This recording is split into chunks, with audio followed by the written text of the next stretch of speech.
Bonjour et bienvenue.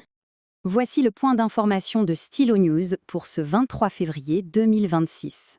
Cette mise à jour sert d'introduction à notre nouvelle analyse approfondie. 47 nations, 17 milliards de dollars. Une seule question. Gaza peut-elle être stabilisée? Ce bulletin d'information de Stylo News vous est présenté par ProWade AI, les développeurs de Stylo Intelops et de Stylo News. La semaine dernière a été marquée par un développement diplomatique majeur. Et tout ça, ça peut se résumer en quelques chiffres clés. D'abord, celui-ci, 17 milliards de dollars. Ensuite, pour bien saisir l'ampleur de l'événement, il y a ce deuxième chiffre, 47 nations. Et enfin, le dernier chiffre, celui qui résume tout l'enjeu, une seule et unique question. Alors, que se cache-t-il derrière ces chiffres? Il nous emmène tout droit à Washington, au cœur de l'actualité de ces derniers jours. Il s'agit de la toute première réunion du Conseil de la paix qui s'est tenue le 19 février. Une réunion dirigée par le président américain Donald Trump avec un triple objectif: financer la reconstruction de Gaza, garantir la sécurité dans la région et superviser le désarmement du Hamas. Mais pour bien saisir l'importance de ce sommet, il faut regarder ce qu'il s'est passé juste avant. Les 2 semaines qui ont précédé ont été une période de tension croissante. Revenons sur cette chronologie. Tout commence le 5 février, les pourparlers sur le désarmement sont dans l'impasse. Le 11, le Premier ministre israélien Netanyahou se rend à Washington. Le 16, la situation s'envenime avec des frappes aériennes sur Gaza. Et le 17 février, l'ultimatum tombe. Israël donne 60 jours au Hamas pour désarmer, ce qui a fait monter la pression diplomatique d'un cran. Et cette escalade, bien sûr, met en lumière le cœur du problème, des désaccords profonds et des positions qui semblent, pour l'instant, irréconciliables.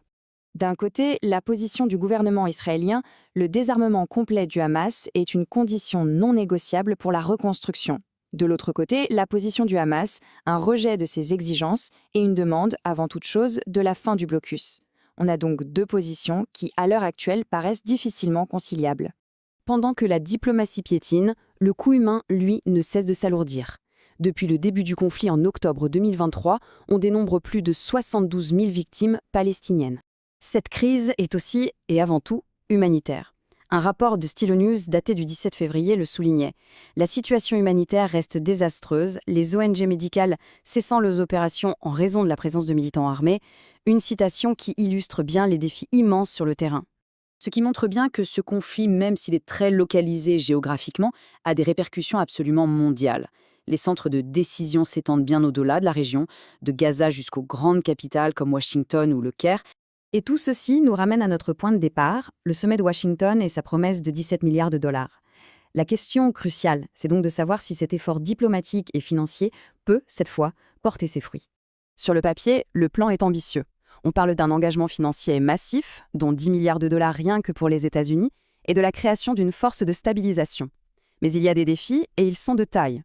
Des alliés européens clés ont gardé leur distance, et puis, fait particulièrement notable, aucun représentant palestinien n'était présent lors de cette réunion inaugurale.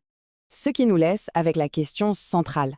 Avec des positions aussi figées et avec l'absence d'acteurs clés autour de la table, cette nouvelle initiative peut-elle vraiment réussir là où tant d'autres ont échoué? Pour une exploration en profondeur de cette question et de toutes les dynamiques en jeu, nous avons préparé une analyse complète. Il s'agit de notre analyse complète, 47 nations, 17 milliards de dollars, une seule question. Gaza peut-elle être stabilisée? Elle est disponible dès maintenant sur toutes les plateformes d'écoute habituelles. Le lien pour y accéder directement est dans la description. Merci de votre attention. Pour des informations à la demande alimentées par l'intelligence artificielle, rendez-vous sur www.stylonews.com.